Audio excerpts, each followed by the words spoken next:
ហាត់ប្រាណច្រើនហើយនៅតែអត់បានផលហាក់ដឹងទៅហាត់នៅណាទៀតអ្នកគ្នាប្រកាសជាជួបបញ្ហាហ្នឹងដូចពួកខ្ញុំហើយត្រូវអត់ដោយសារតែជួបបញ្ហាទាំងអស់ហ្នឹងហើយបានជាពួកខ្ញុំស្វែងរកនៅមូលហេតុគោលធំៗដែលមានចំនួន4ទៅតាក់ទងជាមួយនឹងបញ្ហាហ្នឹងដែលមូលហេតុទី1របស់យើងគឺតាក់ទងជាមួយនឹងចំណេះដឹងអញ្ចឹងន័យថាមនុស្សយើងគឺគាត់រៀនខ្វះចំណេះដឹងតាក់ទងជាមួយនឹងការហាត់ប្រាណតាក់ទងជាមួយនឹងរបបអាហារតាក់ទងជាមួយនឹងទីតាំងនៃការរស់នៅរបស់គាត់ក៏ដូចជា requirement ផ្សេងៗដូចជាតាក់ទងជាមួយការលើកទឹកចិត្តនិងទំនាក់ទំនងជាដើមហើយដោយសារតែអញ្ចឹងហើយពួកខ្ញុំក៏បានទៅធ្វើការសម្ភាសន៍ផ្ទាល់ជាមួយនឹង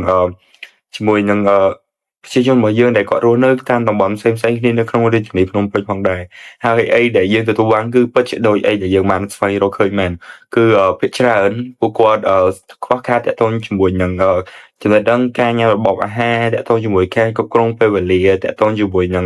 ទីកន្លែងនៃការរស់នៅរបស់គាត់តាក់ទងជាមួយការលើកទឹកចិត្តក៏ដូចជាចំណេះដឹងនៃការហាត់ប្រាណរបស់គាត់របៀបថាគាត់អត់ដឹងថាហាត់ប្រាណមិនឲ្យបានត្រឹមត្រូវចឹងទៅចឹងខ្ញុំសូមណែនាំអ្នកនរគ្នាមកកាន់ Gmail App ដែលជា app ដែលដោះស្រាយនៅបញ្ហាគោលទាំងអស់ហ្នឹងចឹង Gmail App មានអីខ្លះ Gmail App មាន5ចំណុចគោលធំៗដែលទី1ទាក់ទងជាមួយ learning package ដែលពួកគាត់អាចជាកញ្ចប់សិក្សានៅជាមួយយើងបានក៏អាចហាត់នៅតាមផ្ទះក៏បានឬក៏ទៅហាត់ជាមួយគ្រូនៅកន្លែងផ្ទាល់ក៏បានទាក់ទងជាមួយ inspiration video ដែលគាត់អាចទទួលបានវីដេអូលើកទឹកចិត្តឬក៏ចែករំលែកចំណេះដឹងផ្សេងៗទាក់ទងជាមួយ gym partner ដែលជាដៃគូ gym របស់យើងដែលពួកគាត់ subscribe ជាមួយយើងហើយគាត់អាចទៅហាត់ប្រាណនៅកន្លែងណាក៏បានដែលជា gym partner របស់យើងបើករណីគាត់ចង់ហាត់នៅក្រៅអញ្ចឹងទៅទាក់ទងជាមួយ nutrition ដែលមានរបបអាហារមានរបៀបនៃការញ៉ាំប្រចាំថ្ងៃគួរញ៉ាំមិនដែល set តាម goal របស់គាត់ហើយក៏ដូចជាពួកគាត់អាចធ្វើការប្រស័យតាក់ទងគ្នានៅក្នុង app របស់យើងផ្ទាល់តែម្ដងដោយមិនចាំបាច់ប្រើ app គេផ្សេងទៀតចឹងតាក់ទងជាមួយ target customer របស់យើងវិញគឺពួកគាត់មានអាយុចាក់ពី30ឆ្នាំឡើងរស់នៅរាជធានីភ្នំពេញហើយគឺគាត់រវល់តាក់ទងជាមួយនឹងការប្រកបរបរប្រចាំថ្ងៃរបស់គាត់ចឹងដែលជាឧបសគ្គរបស់គាត់គឺគាត់អត់សូវបានធ្វើការហាត់ប្រាណចឹងអ្នកគ្នាឆ្ងល់ហើយថា Gmail មានមុខងារ5គោលធំៗប៉ុន្តែហេតុអីមិនគួរហ៎ដោយសារតែ Gmail គឺមានភាព unique ដែលវា design ឡើងមកគឺមានភាពងាយស្រួលដល់ការប្រើប្រាស់របស់អតិថិជនហើយអតិថិជនទោះបីជាគាត់អត់ដែរមើលរបៀបប្រើប្រាស់ក៏គាត់អាចប្រើប្រាស់ខ្លួនឯងបានដែរហើយយើងបានដោះស្រាយនៅចំចំណុចដែលអតិថិជនត្រូវការហ្មងថាគាត់ត្រូវការអីគឺវាមាននៅក្នុងនឹងតែម្ដងអញ្ចឹងវាផ្ដោតភាពងាយស្រួលរបស់គាត់ហើយក៏វាអាចជួយផ្ដោតភាពងាយស្រួលក្នុងការតាក់ទងគ្នារវាងអតិថិជនឬក៏អតិថិជនមួយគ្រូបរៀនហាត់ប្រាណនោះផងដែរចឹងតាក់ទងជាមួយនឹងការ analyze competitor របស់យើងវិញអញ្ចឹងដូចយើងបានឃើញអញ្ចឹងយើង analyze 3 competitor ហើយគឺពួកគាត់នៅមានចំណុចខ្វះខាតនៅមួយប៉ុន្តែនៅក្នុងនោះគឺ Gmail មានសឹងតែមានទាំងអស់តែម្ដងដែលមានថាវាអាចជួយដោះស្រាយបានតាមតម្រូវការ Okay so let's see our prototype ថា Gmail មានអីខ្លះ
Okay so បន្ទាប់ពីអ្នកនាងបានមើល prototype របស់ Gmailify ហើយអញ្ចឹង Gmailify គឺ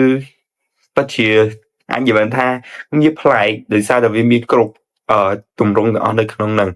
អញ្ចឹងតើតើជាមួយ partnership របស់យើងវិញជា partner របស់យើងមានច្រើនយើងធ្វើ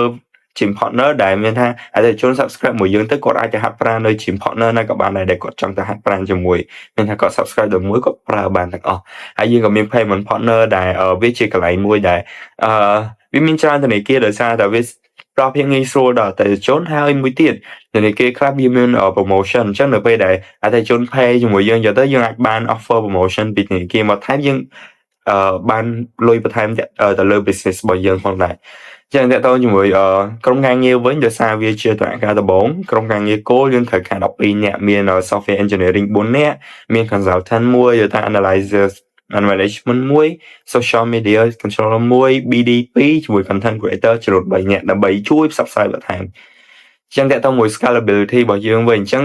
short term របស់យើងដែលតិចជាង1ឆ្នាំគឺយើងនឹងចាប់ផ្ដើមដាក់ឲ្យដំណើរការដំបូងនៅក្នុងរាជធានីភ្នំពេញហើយនៅ medium term របស់យើងនឹងចាប់ផ្ដើមបរិយាទៅតាមខេត្តផ្សេងទៀតហើយ long term របស់យើងវិញគឺយើងនឹង establish នៅ model ថ្មីរបស់យើងហើយយើងអាចដាក់ឲ្យប្រើប្រាស់បាននៅទូទាំងប្រទេសកម្ពុជាតែម្ដង so this is Gmailify and I hope you like it